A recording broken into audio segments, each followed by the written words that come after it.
Hi everyone, so the season 11 PTR is out and one of the first things I've tried out is the new tower and the leaderboard feature. So I want to give my first impressions and my thoughts about it so far. You see it in action here right now in the background. So effectively this is a system relatively similar to the pit, but not quite. And in fact you actually open both of these in the same place with the same obelisk in Carragher. So there is definitely a bit of a relationship between the two, but instead of trying to add like leaderboards to the pit, as many people had requested in the past, they decided to make a new functionality to alter the rules a little bit and keep the pit separate, which I think is generally a good idea. So with that being said, we have to also keep in mind that this is like the first version of this, and they have actually said that they are committed to refining the system over multiple seasons. So I expect we're probably going to see pretty massive changes over the next year or so. And this is actually labeled as beta as well. So it's just something to like preface this. But well, let's just see what this is about. So what is actually happening in the tower? So you have extra like rules here effectively. So for example, there's new pylons similar to Diablo 3's pylons. There's like a power, a channeling, and a speed pylon. And then you can get a fourth one, which is a duplicate of one of the first three. I noticed that, well, the pylons don't really do anything besides the power, I guess, like the speed. I mean, okay, you might run a little bit faster and are unhindered or something like that, and this is about it. That seems really useless. We have the channeling, which is probably even more useless because most of the time, if your build doesn't have its resources and cooldowns figured out, well, you're not really playing a build, right? So there's definitely a bit of a gap here when you compare those two to the power pylon, which is, I don't know, maybe triple damage or something like that for like half a minute. So it's a pretty sizable boost, especially because this is only a 10-minute run. So compared to the pit, for example, you actually have less time in here, and also makes the tower a bit harder. So I noticed that, for example, pit 75, I could clear relatively well, and then tower 75 was definitely a bit harder. This might also be because of my build. It definitely seems like single target, like weak single target builds are going to be struggling more in the tower than in the pit, because in the pit you have a wider range of bosses and you can fish for a boss that is good for your build. Where in the tower it seems like all of the builds have to deal with a pure single target encounter at the end, and those bosses are really tanky. So I was playing Stinger, which is actually like a very weak single target build, and I noticed I could just not kill those bosses really. They were really tanky. And likewise with those pylons I just explained, when you look at those pylons, you actually have to like unlock them. So they are like corrupted, and like they have like this protection layer around them, and you have to kind of hit it until you free the pylon here. So it's like similar to like one of these like dungeon events that you can do, where you have to like free the shrine, but this thing is giga tanky. So I noticed that I just can't do this. I need like 1 minute to like whack the pylon to then free it, and effectively have a 1 in 3 chance to get a pylon that does something, and then a 2 in 3 chance to get a pylon that does nothing for me, basically. So there's definitely a bit of balancing needed, I think. And for example, in comparison to those yellow elites here, I think the pylon has at least 3 times or 4 times the HP. So I would just kill everything around the pylon before I ever get the pylon. And then I can pull another 2 packs of monsters and the pylon is still not free. So that's how tanky those things are. So that is definitely a bit out of whack, I guess. And similar with those bosses, so when I go forward a little bit, so we have new bosses in here. I've seen like 4 different ones now or something like that. So it seemed to be like some of the like different monster types that exist, and then they took one of those and added a bunch of extra abilities and made a boss out of it, which is kind of interesting. So we have a bunch of new bosses, but man, these guys are pretty beefy, I gotta say. So if you fast forward this, you see here, like I just can't really put a dent into this guy. Look at the timer on the right.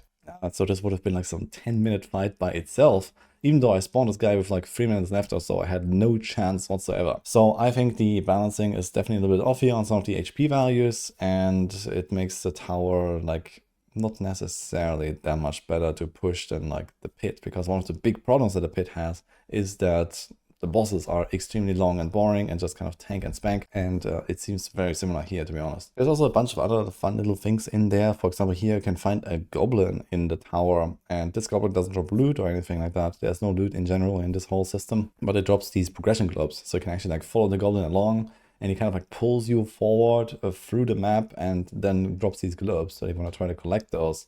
Or you decide, okay, this is not really worth it because I have this big pack of enemies, I'm going to deal with those and just let the goblin run away. Obviously, when you finish a goblin, you get like a big boost of aggression, so that can be worth it. And well, you kind of have to make the decision, do I chase the goblin or not? So this is actually a fun little like extra, I guess, in the tower. There's also some places where sometimes monsters actually just spawn on you, similar to like these like hordes that appear in Helltide or so. And that actually like spices it up a little bit sometimes. I'm not 100% sure how the rules behind that actually work. Maybe you can like trigger that voluntarily, or maybe it just happens after certain intervals or something like that. But it does happen, and this actually is something to play around as well. So there definitely seems to be a little bit more like strategy involved and like tactical gameplay, I guess, in that sense. But overall, it seems like, yeah, monsters are still pretty beefy, and you have to kind of like, yeah, make large pulls, try to like blast them down together.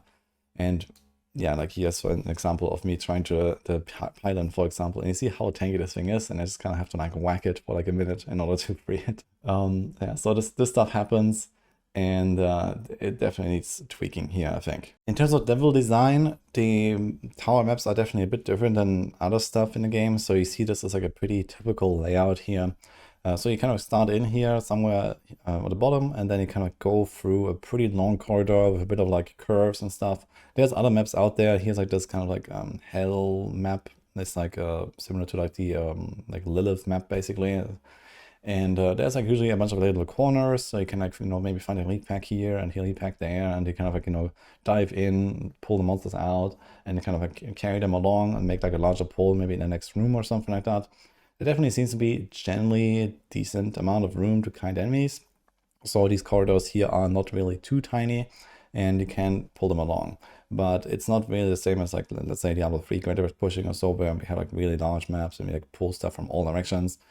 So it seems like all of these maps are relatively linear, with like a little bit of like a side area, or maybe like some sort of like loop around it here. So that there's like a very small kind of like, okay, you can go this way or that way, but you don't really get like lost anywhere. So the maps definitely are designed in a way where, okay, you kind of move forward all the time, and maybe there's like a bit of like optional stuff on the side. As far as I know, there's 5 floors. I've not really ever gone beyond the 2nd floor. So you can actually like one floor clear these maps actually pretty much consistently. If you like kill everything on this one floor, that's basically all the progression you need, or very close to that at least. So this is like my experience so far. So you would have like, maybe in the lead pack here, and then you have like another lead pack here, another lead pack there, and then like, one here, one there, and so on. So as you go, you have like maybe 10 packs or so on this map. And then each of them always drops the progression globes, so that kind of like pushes you forward, and then you can actually like spawn the boss right here. Or you go to next floor, and then you just finish there. But I could definitely imagine that depending on the monster type and the exact build that you're playing, especially like with like a very mobile build, you might actually want to kind of like only go for the really juicy pulls, and then leave the rest there, and kind of go to floor 2, go to floor 3, go to floor 4. So there's definitely a bit of like decision making involved here, especially if you have the option to skip very fast. But the problem is you have only a 10-minute timer, and you probably have to spawn the boss with something like 2 to 5 minutes left. So you don't have that much time for traveling. You have to go actually kind of fast with this 10-minute timer. And then a kind of weird thing about the tower right now is the way that you unlock the tiers. So the way that this works right now is that you have to first push up the pit. So I cleared a 75 pit, and that unlocked the tower for me.